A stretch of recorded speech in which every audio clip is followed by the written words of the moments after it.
Apakah mungkin dia anti Biden? Ini memunculkan konspirasi baru nih kalau kayak gini ya. Ada yang bilang kalau ini cuma rekayasa, dan ada yang bilang juga kalau ini caranya Trump untuk naikin namanya dia lagi supaya dilirik sama media, guys. Guys, lagi viral banget nih tentang kasusnya mantan Presiden Amerika Serikat Donald Trump. Akhir-akhir ini diberitakan kalau Donald Trump terkena letusan senjata api, guys. Ternyata ini dia dalangnya, guys. Masih ngeda banget, tapi udah bikin geleng-geleng kepala. Hello everyone, welcome back to the project. Seperti biasa kita akan membahas apa yang lagi viral di media sosial. Guys, berita ini benar-benar rame banget lewat di FYP aku. Tentu saja kali ini kita akan membahas kabar viral mendunia, yaitu tentang mantan Presiden Amerika Serikat Donald Trump, guys. Dia harus mengalami luka di bagian telinganya karena terkena letusan senjata api. Jadi guys, sebelumnya diketahui memang Donald Trump ini seorang mantan presiden, atau lebih tepatnya Presiden AS yang ke-45.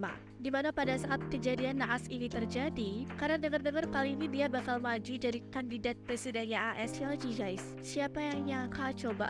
Lagi kampanye tiba-tiba kena letusan senjata api. Tidak ada yang menyangka kejadian itu terjadi, sehingga membuat orang-orang di sana tuh langsung kaget dan panik banget, guys. Nah, setelah adanya kejadian itu bikin gempar banget, guys, karena banyak banget warganet yang mulai berasumsi. Ada yang bilang kalau ini cuma rekayasa, dan ada yang bilang juga kalau ini caranya Trump untuk naikin namanya dia lagi supaya dilirik sama media, guys.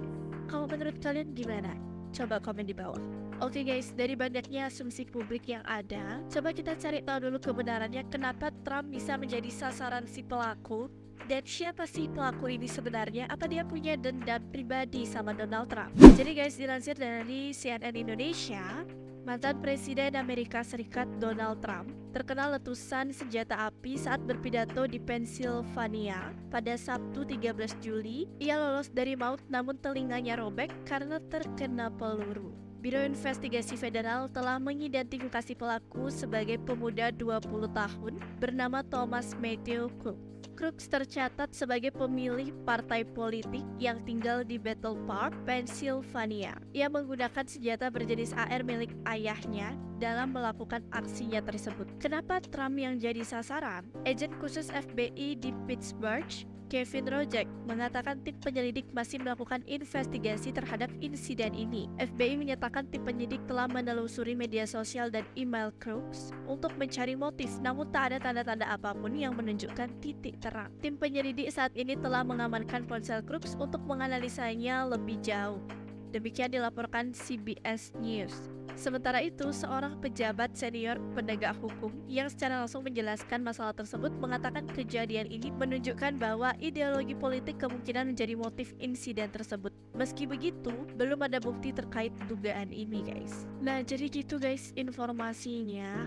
Ternyata pelakunya itu seorang pemuda 20 tahun, masih muda banget kan? Dan untuk saat ini belum ada kejelasan tentang motif pelaku ya guys. Tapi banyak yang menduga insiden ini dilatar belakangi karena urusan politik. Ternyata politik sekejam itu ya. Kayak si pemuda ini diduga berkhianat gitu loh guys. Soalnya dia itu anggota Partai Republik, dimana Partai Republik itu adalah partai yang mengusung Donald Trump menjadi kandidat presidennya. Tapi si pelaku ini, pemuda 20 tahun ini, nah dia kan tergabung tuh ya di sana. Nah tapi si pelaku ini, pemuda 20 tahun ini diketahui nyumbang dana gitu ke partai lain guys. Jadinya hal tersebut menjadikan sorotan publik, dimana banyak yang mengait-ngaitkan hal tersebut lah yang melatar belakangi insiden ini terjadi. Nah banyak juga yang bilang kalau ini cuma rekayasa guys. Katanya semua ini sudah direncanakan, makanya aksi si pelaku itu meleset guys.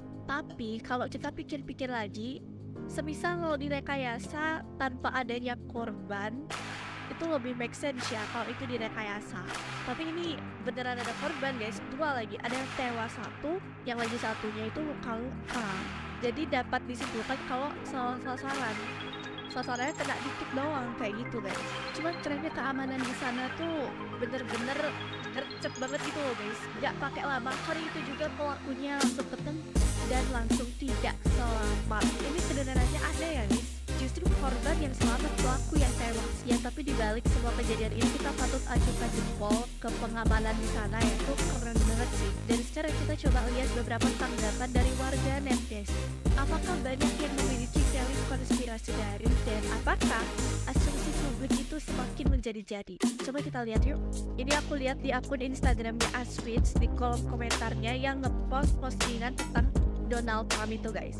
Ini dari akun Instagramnya factual.id. Ini panjang ya, lumayan tanggapannya. Mereka yang bilang itu settingan, itu cuma berdasarkan cocok logi or konspirasi doang pasti. Di fisika waktu sekolah dulu pernah dijelaskan secepat apapun peluru kalau dilontarkan di ruang terbuka, apalagi berangin, sudah pasti bergesekan dengan udara pada garis luncurnya. Yang latihan tembak dalam ruangan aja masih meleset, apalagi outdoor. Ini juga sangat beruntung Trump menoleh untuk melihat layar, sehingga sepersekian milidetik ini membuat hal tersebut yang kena telinga bukan kepalanya. Apalagi settingan, kenapa nggak ditarget ke badan yang udah jelas pakai rompi anti peluru sehingga chance selamatnya lebih besar.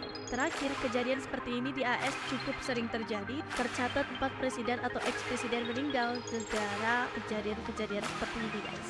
Nih buat kalian yang bilang kalau ini rekayasa, mungkin dari komentarnya factual.id ini bisa menjadikan pertimbangan dari asumsi kalian tersebut guys. Soalnya cukup make sense juga ya.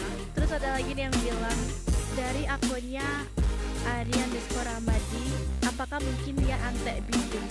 Ini memunculkan konspirasi baru nih kalau kayak gini ya. Nah itu beberapa tanggapan warganet khususnya di negara ini ya. Selebihnya banyak banget warganet dari negara ini terutama yang membandingkan keamanan dan mengapresiasi kinerja petugas keamanan di sana guys.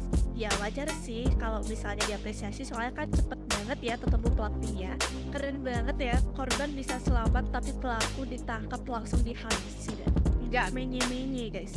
Dan kalau ada yang bertanya kenapa Donald Trump masih bisa selamat, mungkin karena memang takdir Tuhan belum berkehendak ya. Jadi ya mau gimana lagi. Tapi kalau dari pandangan kalian gimana guys? Coba tuliskan di kolom komentar sudut pandang kalian, karena aku juga mau tahu nih. Anyways, gitu dulu ya video kali ini. Jangan lupa untuk like, comment, dan subscribe channel Midday Project. Dan jangan lupa untuk nyalakan notifikasi kalian supaya nggak ketinggalan berita terupdate dari Midday Project. Thank you so much for watching and see you next video. Bye bye.